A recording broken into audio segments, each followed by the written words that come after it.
Hello বন্ধুরা, দেখো আমি আবার এসে গেছি।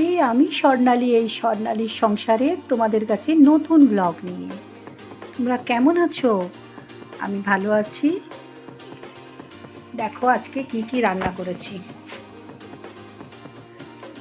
প্রত্যেক দিনের মতো দুধেশ্বর চালের ভাত আমি আগেই করে নিয়েছি। কেন করি আগে তোমাদেরকে তো আমি জানিয়েইছি, কি কারণে করি। তোমরা যারা আমার রেগুলার ব্লগ দেখো তারাই জানতে পারবে যে আমি কি বলেছি। আর যারা দেখোনি তারা প্লিজ দেখে নিও, তাহলেই বুঝতে পারবে কেন আমি সবার আগে ভাতটা করে নিই। আর করেছি একটু ভাজাভুজি। এইটা করেছি এই আলু, মটরশুঁটি, পেঁয়াজকলি আর কাঁচা লঙ্কা দিয়ে একটু ভাজা করেছি, বুঝলে। আর এই যে আছে বাঁধাকপির বড়া। এতে কিছুই দিইনি, নুন আর সামান্য একটু মিষ্টি, বাঁধাকপি কুচোনো আর ধনে পাতা কুচোনো, পেঁয়াজ কিছু দিইনি। হ্যাঁ, লঙ্কা একটু কুচিয়ে দিয়েছি। আর একটা বেগুন এই যে কেটে ভেজে রেখেছি। এবার আমি যা করি একেবারে রাতের রুটির পর্যন্ত করে রাখি, দুই বেলা আর করি না। রাতেও হয়ে যাবে, যে যেটা যেমন খাবে হবে। আর এখানে ডিম আলু কষা করেছি, একটু ধনে পাতা, কাঁচা লঙ্কা, টমেটোও দিয়েছি, মটরশুঁটি দিয়েছি। আজকে বেশি কিছু করিনি, ভেবেছিলাম শুধু ওই ডিম আলু কষাটাই করব।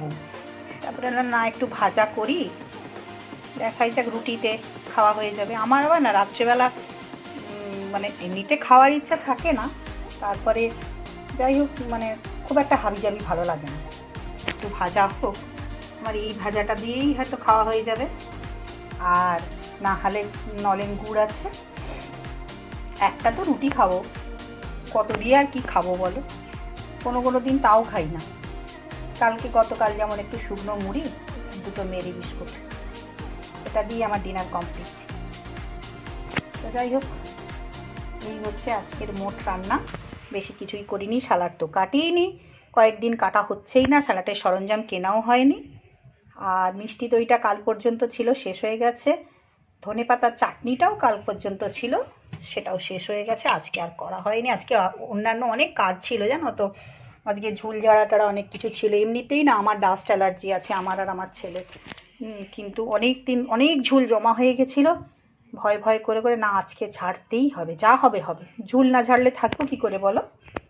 তো যাই হোক, কিছুটা অল্প অল্প করে ঝাড়ছি, ঝাড়তে তো হবেই। ঠিক আছে, তাহলে আজকে রাখি। ও হ্যাঁ, তোমাদের তো বলাই হয়নি, লাইক শেয়ার কমেন্টটা করে দিও যারা করছো না। যারা করছো তাদের তো বলতেই হয় না।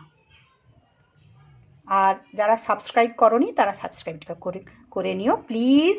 আমার সাথে থেকো, আমার বন্ধু হয়ে আমার হাত ধরে অনেক দূর আমাকে নিয়ে চলো। তোমাদের সাথে করে নিয়েই আমি অনেক দূর পৌঁছতে চাই। তোমাদেরকে যে আমার ভীষণ প্রয়োজন, তোমাদের ভালোবাসা, আশীর্বাদ আমার ভীষণ দরকার। আর যারা দিচ্ছ তারা আরও বেশি করে দিও। তো যাই হোক, রাখি তাহলে। তোমরা সবাই খুব ভালো থেকো, হাসি খুশি আনন্দে থেকো, তোমাদের শুভ হোক, মঙ্গল হোক, এই কামনাই করি। টাটা।